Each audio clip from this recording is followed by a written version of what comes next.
The things that happen to you do not define you. How you get through it is what defines you. I've heard people say, well, all that stuff you've been through, how are you so nice? Because I have a choice. I can take what happened to me and learn from it and help other people, or I can turn into the people that hurt me. And that's not something that I ever want to do. Good morning, everybody. Okay, I'm not as good of a teacher as Alex. So he made this lesson for me, and I had a whole lesson that I planned to go along with it. But on the way here, I changed my mind. So it's kind of just going to be more of a testimony and talking about things that I've been through, which I have not done before. Like, I've not talked to a group before, so I'm a little nervous about that. But now I can see why he hates these speakers. Okay, before the pain, Job was blessed. I'm going to start there. Let's see. No, trauma. We're going to start with trauma. Childhood trauma by my father.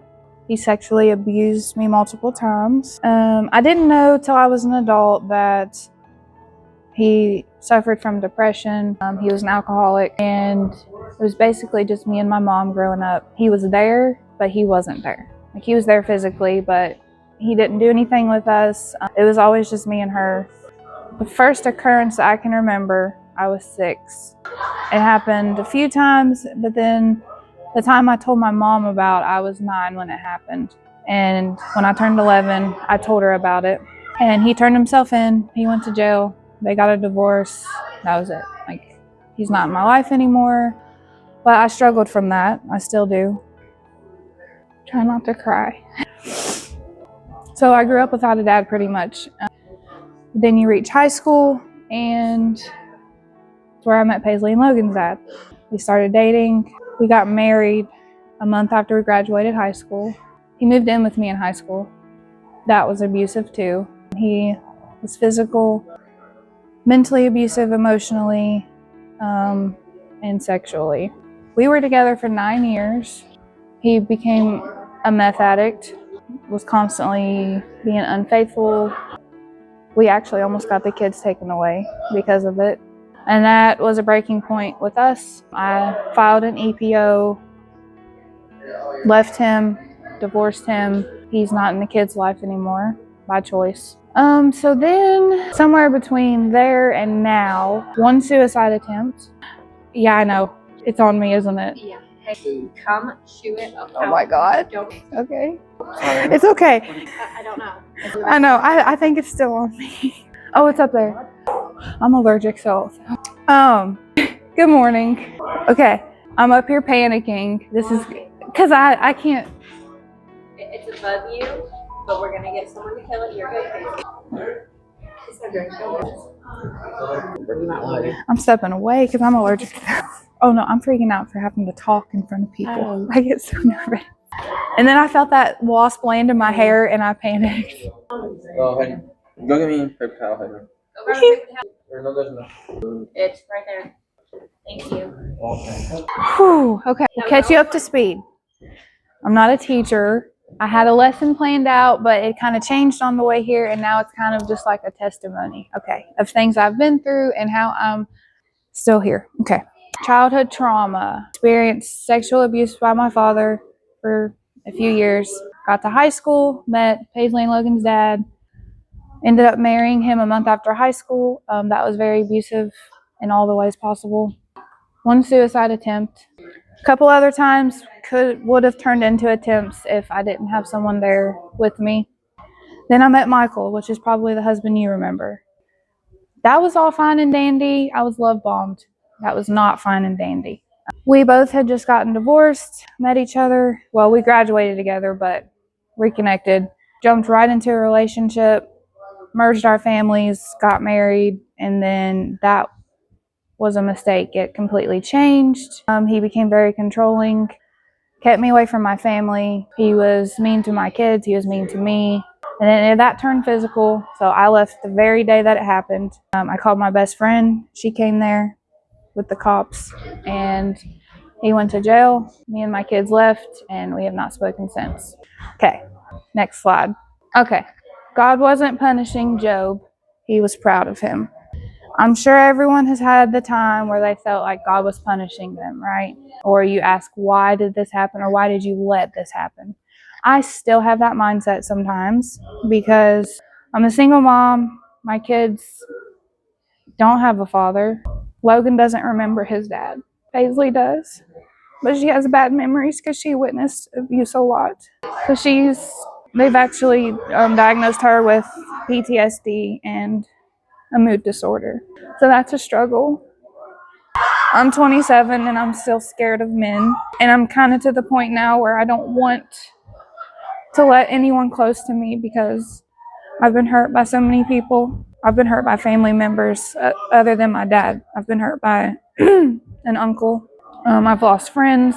I feel like I've always been betrayed by people. And so I used to question, like, what's wrong with me? Like, why is it me? Why does this stuff happen over and over? Same situations with different people. And then someone said to me someday that God gives his biggest loads to his strongest people and that he never gives you something you can't handle. Don't know if that's true or not, but the load is pretty big. I had an encounter a couple years ago. I'm not going to say who it was with because it was a minor, but I had a child come to me and tell me that they had been sexually abused by someone. So the first thing I did was take action. I took them to the doctor. I took them to Cincinnati Children's Hospital, called social workers, contacted the police, and turned out that it had happened, and then that child was safe after that. So I took that as, oh, well, if that had never happened to me, then I wouldn't have known how to help that child. I'm kind of thankful in a way. Yeah, like I wouldn't say I'm thankful that it happened, but I would have rather it happened to me than someone else. And I'm thankful that when this child came to me and trusted me, I knew how to help them. Because I know how much it took for me to go to my own mother and tell her. Like, it took me a whole year to finally tell my mom after the last time it happened. I waited a year and then I told her. That was so scary to me. And still, like, this is the first time I've talked to multiple people about it because it's hard. I mean, I have nightmares still. I suffer from depression horribly.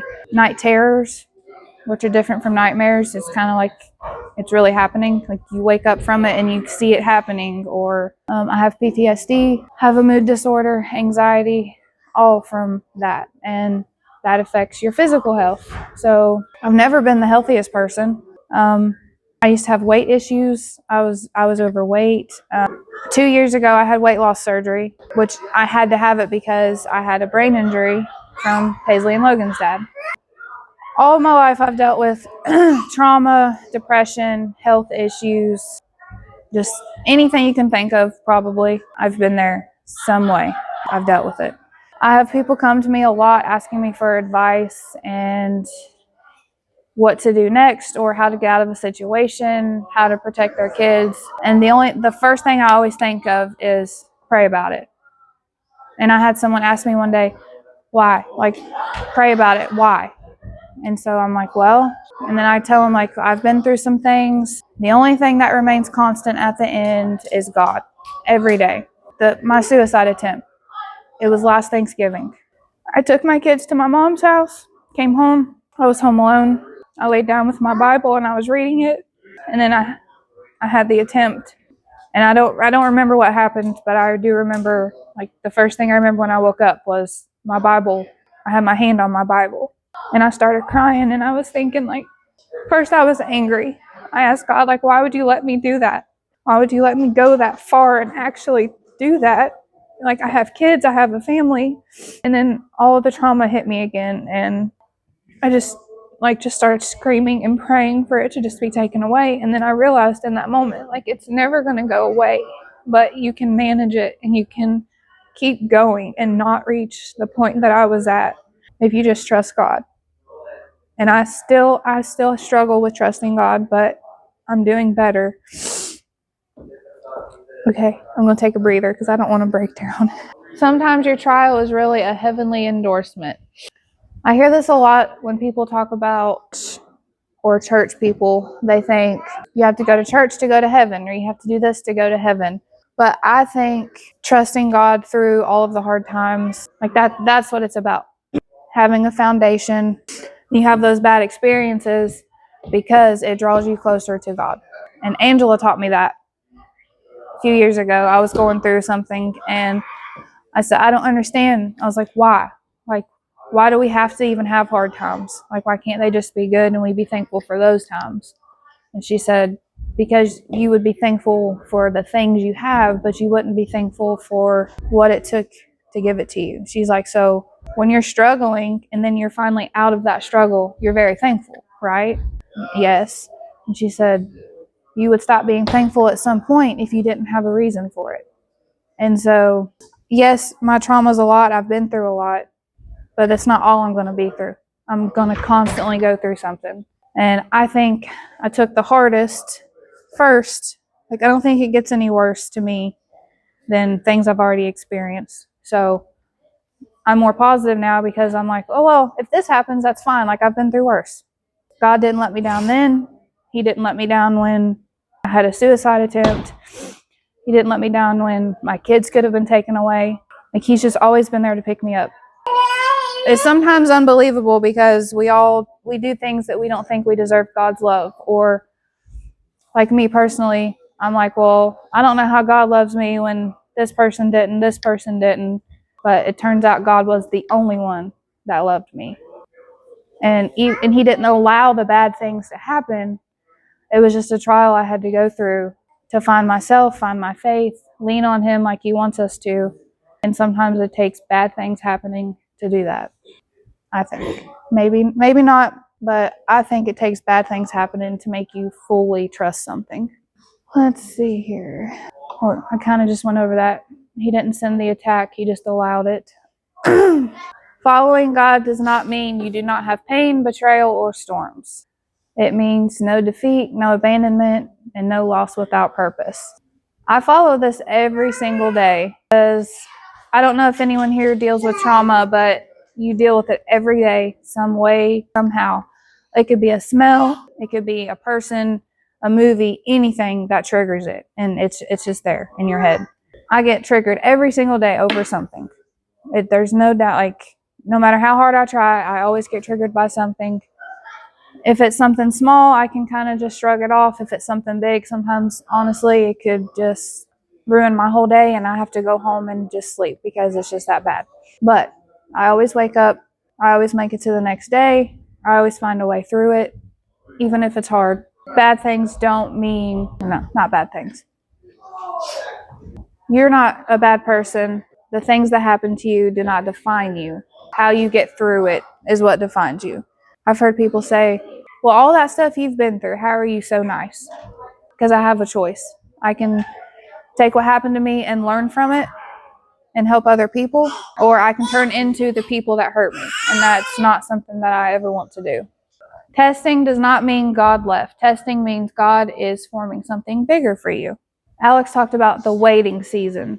I feel like I've been waiting my whole life for something good to happen. I know I've had good things happen in my life because I have 2 kids, and that's the best thing that could ever happen. But you never stop planning your life. It's always like, well, I want to do this someday, or I want to have this someday. You have to wait for it.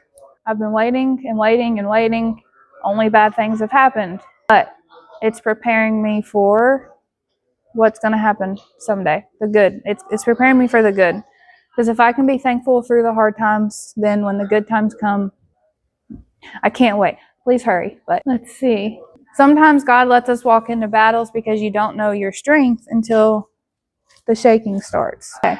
I tried to teach this to my children a little bit because Logan's experiencing some bullying at school. He's come home with black eyes. He's been spit on, stuff like that. And he's like, why are they so mean? And I'm like, well, I can't answer that. And he said, but why do people have to be mean? Like, I don't understand why there's bad people. And I said, well, everyone has a choice. You can be good, you can be bad, nice, mean, whatever. I said, but it depends on how you react to it. I said, so what are you going to do whenever your bully comes and is mean to you again? He said, I'm going to punch him. And I said, no, like, let's not do that. Why don't you pray for him? And he said, well, that's not going to fix anything. And I asked him why. Now, mind you, he's 5. He said, he can't hear me, and the bully's just going to keep coming. And I said, he can hear you. And I said, but the bully is going to keep coming. But you just have to find a way to overcome it. And I said, you have to tell your teacher, you have to tell me, you have to talk to the bully. I was like, but pray for him because he's not nice. I tried to make him understand prayer and how you should pray for your enemies. And I was reading that out of the Bible. And he told me that night when he went to bed, he said, I said a prayer for my bully. And then the very next day, he said that he was nice to him, and he brought him a necklace with a cross on it that day. And so I messaged the person's mom, the bully's mom, and I told her what had been going on. And I was like, your son apologized, and like, I just want you to know this is going on. And she said, I saw a change in his behavior. And so I asked him what was happening, why he was acting this way. And he actually confessed to bullying Logan. And so I told Logan, I said, well, he told his mommy that he was being mean to you. And he said, it's because I prayed. And I was like, I know. And he said, no, I prayed that the bully's mom would find out and make him stop. And I said, well, maybe that is why, but I don't know what my point to all of that was, but I tried to teach him this part right here, and it helped him. So, okay, let's see. Job loved God in blessing, and Job clung to God in loss. That's faith. Okay. I've had a miscarriage before, and I was talking to Angela about it one day. And I asked her, how did you keep going when you lost Samuel? Because I know if I lost Paisley or Logan, I don't know how you could move on from that. And she said right there, she said she clung to God in loss. Loss does not always mean death. It can be friendship, it can be a job, or what I've experienced a lot is loss of yourself, and that's a hard one. I'm at the point now, I don't really know who I am. I've always been who someone else wants me to be. I've been the girlfriend they want, the wife they want, the family member they want, the employee, the mom. And that started in high school when I met Paisley and Logan's dad, so I don't really know who I am right now. I feel like I've lost myself. But I'm starting to realize that I haven't really lost myself. I've just never found myself. And so I'm trying to cling to God in the loss of myself so that I can find something greater than I've ever been. And I don't feel like I could do that if I didn't have the trauma. Yeah, identity shaken. Don't really know who I am. Trust broken. I trust nobody. I don't trust anyone with me. I don't trust people with my children. I'm paranoid all the time if they're not around me. Peace stolen. I never feel at peace. I always feel anxious, like I have to watch my surroundings. I get really scared at nighttime when we're home alone. I check my doors a lot. I check my windows. I just get very paranoid because I'm always scared that someone's going to come in there and hurt us. You didn't fall apart. You were attacked. It is okay to fall apart, though. Doesn't mean you're broken. Alex taught me that. You're not broken. You were just attacked. You didn't just walk out. God walked you out. Okay. When I started to come to the realization that it was time to leave Paisley and Logan's father, I was scared to leave. So I had to come up with a plan in my head. Well, I never came up with that plan. I just started praying that something happened, that God intervened. So when our last encounter together, there was a physical fight. The cops ended up getting called, and they told me, these were their exact words. They said, you can file an EPO and leave him. CPS is taking your children and you will lose custody. It's a given. I left him. And so that was kind of my blessing in disguise. That was my help out, was that fight happening, the cops coming and threatening to take my kids. So God walked me out of that one. I did not walk myself out. God did that for me. The test didn't reveal weakness. It revealed your strength in God's presence. Even though all the abuse was happening, I loved him. He was the kid's dad, so it was very hard to leave him. But I had to for them and for myself, but mostly for them. Faith doesn't hide pain. Faith holds God with shaking hands. I used to think if you had faith in something, you would never feel the pain. if I have faith that God's going to fix this, then I'm not going to feel the hurt from it anymore. I've learned that's not true. You do feel the pain, at least I do. I feel the pain, but something I feel stronger than that now is God's love. And He allows me to feel the pain so that I can love Him more and be more thankful for Him. I cannot see that. Though He slay me, yet will I trust Him. I still trust Him even though I've experienced trauma, because I know there was a purpose, and I know that He did not do that to punish me. I think we already went over this. The why, how long, and where are you? Real faith doesn't shut up, it shows up. I've asked the why, like, why does this happen? Right now I'm in the how long. How long am I going to have to wait until the good things start happening? But the where are you, I'm not confused about, because I know He's always with me through the good and the bad. God wasn't rebuking Job, He was reminding Job. I never lost control. He didn't silence Job, He stabilized him. I can relate to this because of everything that's happened this year with my divorce, moving out. I had to quit my job and find a new one. I had to move in with my mom for about 6 months until I got mine in the kids' house that we have now. So a lot has happened. I was definitely spiraling. I was struggling with depression really bad. My kids struggled when we got a divorce because that's the only dad Logan ever knew. And Paisley, she became attached to my ex-husband as well. So all of this happens, like, one day we're together, and then 4 hours later, literally 4 hours later, we're just not. I had to leave the house, had to get all my stuff, and like my life was just flipped upside down.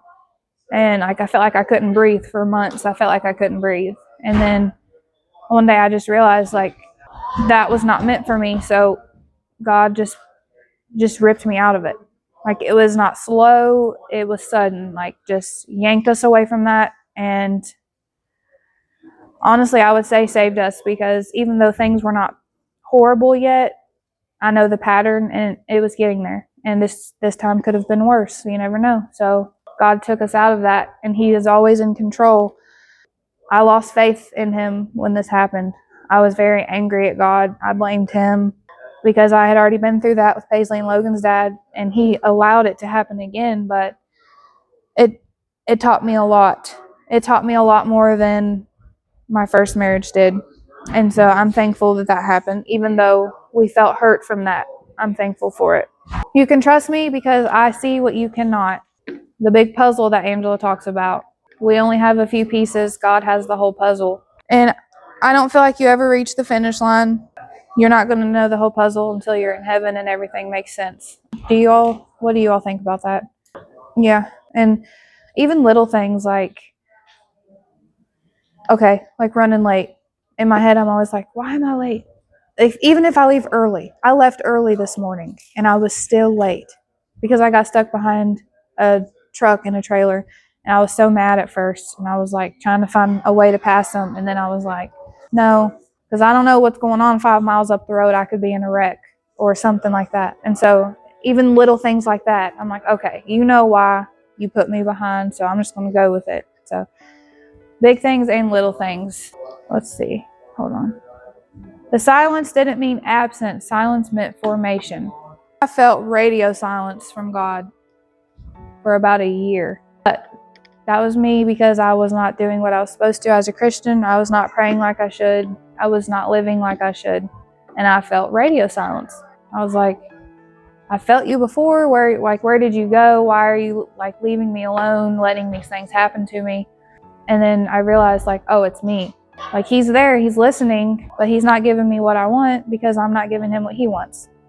Hi. Healing looks like crying, wondering, praying without feeling, learning to breathe again, letting God rebuild parts someone tried to destroy. And then there's a quote over here that says, and you stayed, that's strength. Let's see. I do a lot of crying. Angela told me it's good to cry. She's like, even if you're happy, you should make yourself cry. It's a good stress relief. So I cry multiple times a day.